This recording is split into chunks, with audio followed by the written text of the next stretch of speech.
I'll give you a brief example.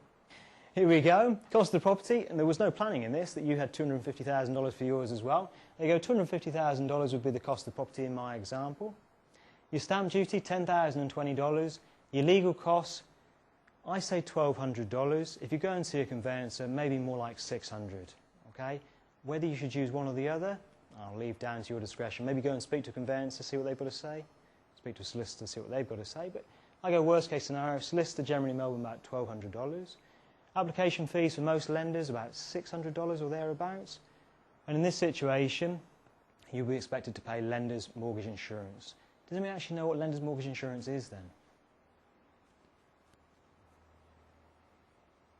Anybody paying lender's mortgage insurance? Anybody paid lender's mortgage insurance? I'm probably paying it, but You weren't aware. That's fine. And thank you very much for being brave enough to speak. I thought I was talking to a mute group for a second there.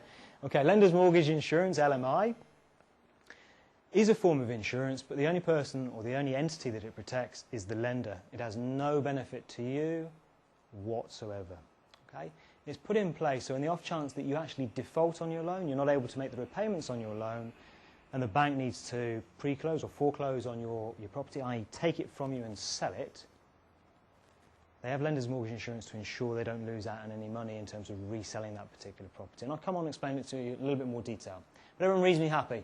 Cost of the property plus these costs here means that the total cost of buying that property is $267,666.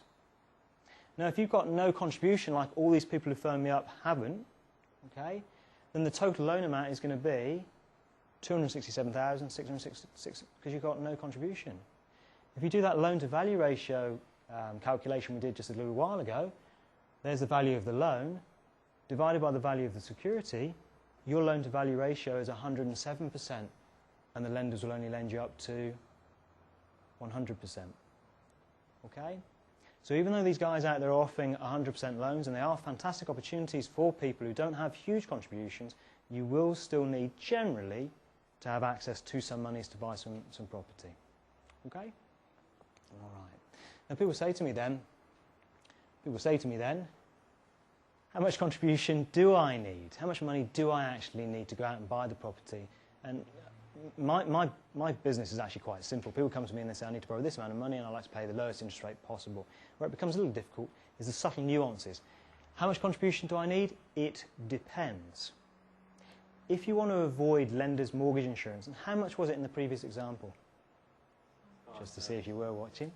About just over $5,000. So you want to buy a $250,000 property, you're paying $5,000 once, not annually, once, in terms of lender's mortgage insurance. Okay? If you don't want to pay that money, then you would need to find a big enough contribution so that your loan to value ratio was 80%, or in other words, you're only borrowing 80% of the value of the property to pay for all of the costs, including the cost of the property, the stamp duty, lender's legal fees, and the application fees. Okay? You can imagine for a $250,000 or $300,000 property, that could be quite a lot of money. I did the calculations on 250 grand. Your contribution would need to be around $60,000 or thereabouts. Okay? Not many people that I speak to, the majority of my clients coincidentally are first home buyers, not many people are in this particular situation. Okay?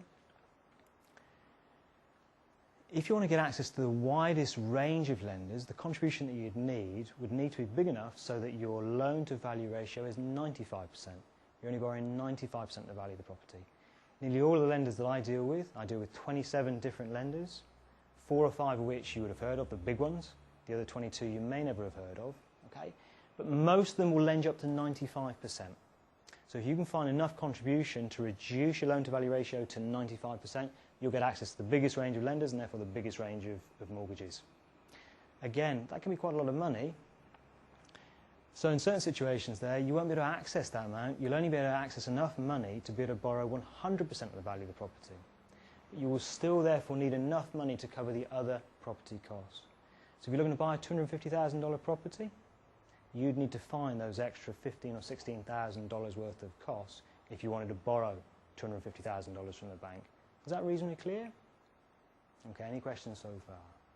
Good stuff. All right. Then the question becomes, well, how much are those costs? How much are those costs? You've said to me I need to be paying for the property. Well, that's pretty obvious. Obviously, I've got to pay the vendor, the person who's selling the property, the cost of buying it. I can't just go and take the thing, sadly. In terms of those costs, if you've managed to avoid lender's mortgage insurance, and your loan-to-value ratio would need to be, how much? 80%. Then the cost, approximately, as Chris said, about 5% of the value of the property. If you do need to pay lender's mortgage insurance, then the cost can be anywhere from 6 to 9%, possibly even greater. So you can see that the lender's mortgage insurance adds quite a significant cost onto purchasing a property. Okay? But unfortunately, for the majority of us, that's just one of those evils that we just have to bear because we just haven't got a big enough contribution to avoid it. Well, c'est la vie. But you just need to know. Why can't I give you more specific figures? How do we calculate lender's mortgage insurance? Calculate it on the value of the property, more expensive, greater lender's mortgage insurance, and the size of your loan-to-value ratio.